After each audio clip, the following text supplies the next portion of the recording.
There are 4 main skills you will learn in this lesson.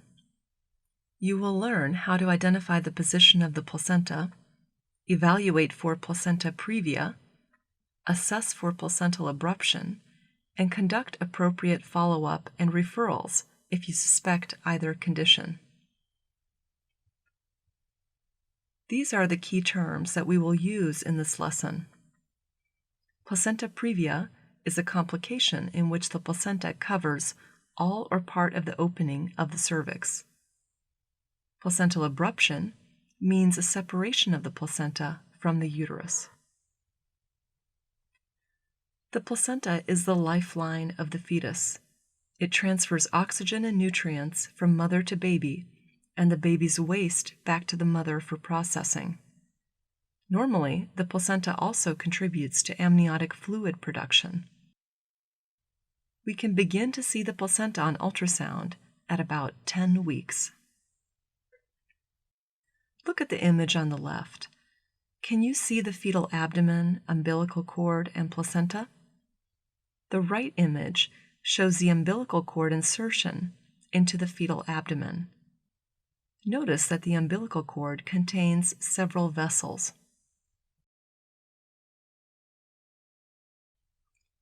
Here we have labeled the structures to make them more obvious.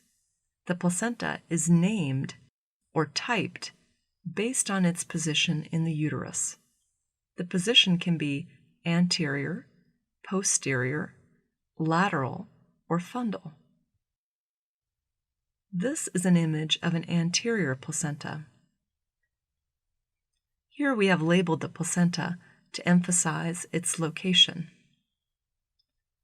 This is an image of a posterior placenta. Here the placenta is labeled. These are transverse images of a uterus and placenta.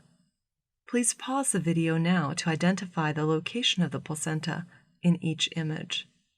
Please also identify the other structure in the right image.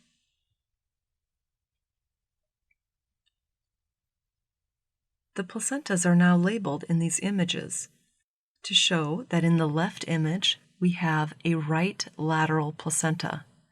In the right image we have a left lateral placenta. The structure in the right image is the umbilical cord. This is a sagittal image. What is the placental location in this image? Please pause the video and ask a participant to identify the placental location. The placenta is at the fundus, or the top of the uterus. It is very important to identify where the placenta is located, particularly how close it is to the cervix. A normal placenta is at least 2 centimeters away from the internal os of the cervix. Remember that the internal os is the opening of the cervix closest to the fetus.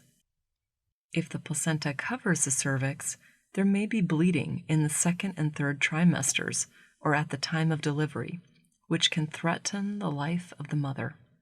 This condition is called placenta previa, and we will discuss it shortly.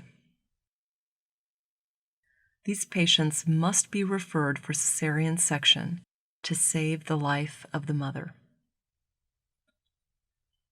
Assessing how close the placenta is to the cervix is fairly simple.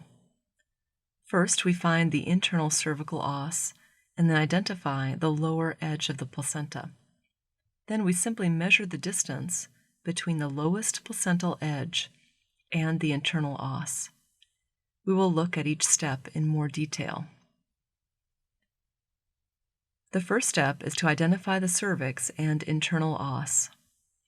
Please pause the video and ask for 1 or 2 volunteers to point out the fetus, cervix, internal os, and bladder.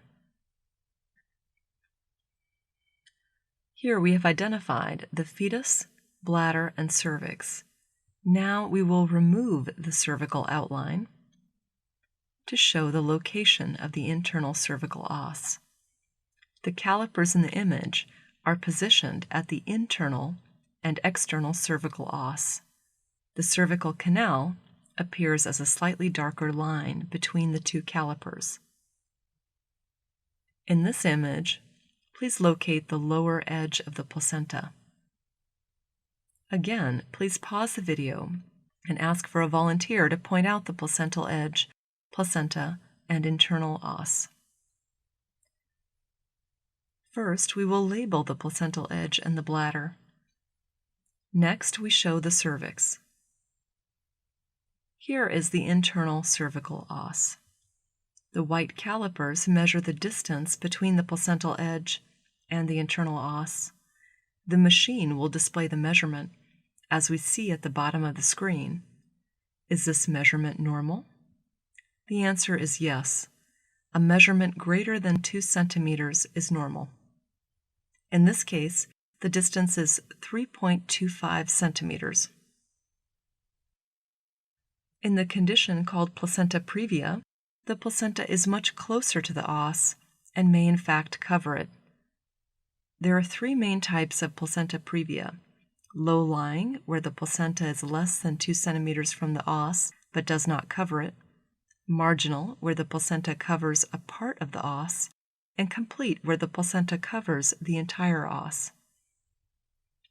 These illustrations show the difference between the 3 types. Here you can see that the complete previa covers the entire os, whereas the marginal previa covers only a part of the os, and the low-lying is less than 2 centimeters away from the os. This is how the low-lying placenta looks on ultrasound. Low-lying placentas are 2 centimeters or less from the internal os. Please pause the video and ask a participant to identify the placental edge and the internal os. Now we have labeled the placental edge and the internal os. We can see that the distance between the placenta and the os is 1.25 centimeters. The lower caliper is at the edge of the placenta, and the upper caliper is at the internal os. This is an image of a marginal previa. Can you find the placental edge and the internal os? Please pause the video now to give participants a chance to point out these structures. First, we will label the cervix and the placenta. Now, we remove the cervix label to show that the placental edge extends to the os. This is a marginal previa. Here, the white calipers measure the entire length of the cervix. This is an image of a complete previa. Can you identify the placental edge and the internal os? Please pause the video now to ask a volunteer to point out these structures. Here we have labeled the structures to make them more obvious. Notice how the placenta completely covers the os. Here again, the calipers measure the entire length of the cervix. The upper caliper is at the internal os. Often the cervix is easier to see during scanning than on still images, as you will see in hands-on training.